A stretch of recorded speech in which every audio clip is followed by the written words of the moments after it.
Hi, I'm Davina, and I'm recovering from complex post-traumatic stress disorder and narcissistic abuse.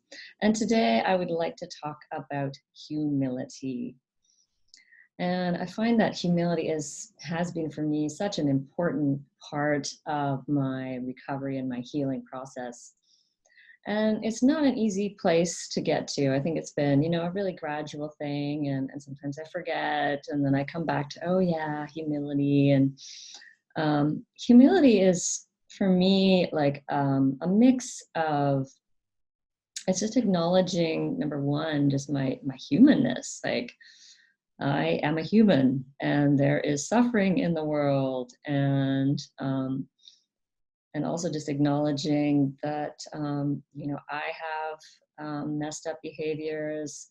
Other people have unhealthy behaviors too. So it's really important to recognize that, um, you know, that is not, other people doing things to you. Although it definitely seems like that. So before you get to humility, it's definitely a good thing to express that anger. But when you can try to when you feel like you've let that out and you've released that and you're in a more grounded place, you can start thinking about, okay, what do I need to do to change the situation? And and looking at yourself with humility and with gentleness and realizing that you're an imperfect human being just like everybody else. And really it's owning your stuff. It's recognizing that that we are not separate, that we do, our behaviors do affect other people. And and so it's coming to that realization of that we're all connected, and that I can every day start anew and do something a little differently and take charge of my life. And so I wanted to share 3 steps that that might be helpful for you. If you're a recovering codependent, especially. So number 1 is to really get honest about how you're feeling. This is such a key thing for getting out of codependency, because we've been so used to dismissing, minimizing, denying, gaslighting ourselves, all that stuff, that it really takes practice to start looking at how we're really feeling about things and how we're really feeling about other people's behaviors or situations that we're in. And yeah, it takes a lot of courage to do this. And yeah, to say like, oh, I'm feeling angry. When I notice that behavior, I feel angry. Or when I'm in this situation, I feel uncomfortable.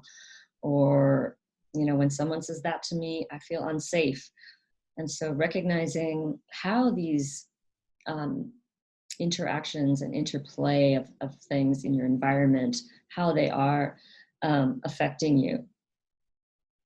Number 2 is to take responsibility for how you feel. And this again takes humility.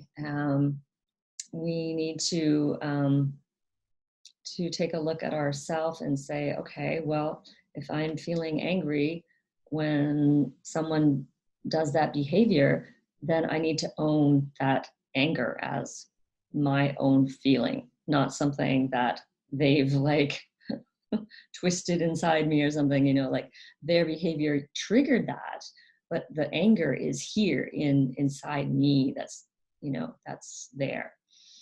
So it's a tricky fine line that you have to that needs to be kind of tread. You don't want to blame the other person, but at the same time, you have to recognize that we are, of course, affected and influenced by the people and the things that are around us. The emotions don't just pop out of nowhere. So taking ownership for those feelings, anger, shame, fear, sadness, all of those feelings. And finally, number 3 is to set and to hold a boundary. So if you recognize that you're feeling ashamed when maybe your friend is talking on and on and on, and you don't feel like you have it, you don't have like a space to really speak, and that's maybe you're feeling ashamed, you're feeling angry, and so now it's like, okay, I recognize that that is my feeling, and I'm the one that needs to do something about it.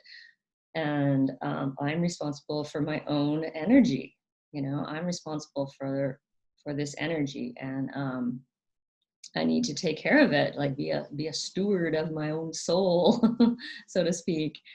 And so, like setting and holding that boundary, holding steadfast in your boundary, and not just kind of making a request and then just kind of letting it slide, but really, so maybe in that situation, you say to your friend, you express to her that you need more spaciousness in your conversations. And in this case, in all cases, you really need to be specific about what you're needing, and state it like a requirement, not like it's an option, unless it is an option. But in most cases, I would say, for me anyway, it's usually a requirement. So you say, I need more spaciousness in our conversations, and that means, I need an equal balance. So you talk for 10 minutes, I talk for 10 minutes, not perfectly, but, an equal balance. And I need, maybe I need pausing in the conversation. So there are breaks, there are silences. So explain exactly what you mean by spaciousness. Because if we just set a general boundary, I've learned, I guess, through experience that can really not be clear to the other person. So even if you think, well, it seems obvious, right? But it's not. They may not really, you have to really visualize what it is that you're imagining this interaction is going to look like, and how you can communicate that and make it clear and precise to the other person.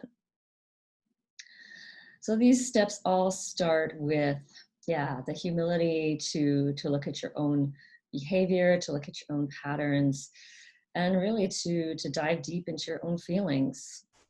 And so those steps again are: number 1, getting honest about how you feel; number 2, taking responsibility for how you feel and for your energy; and number 3, setting and holding that boundary, being specific and clear. And that is what I wanted to share with you today.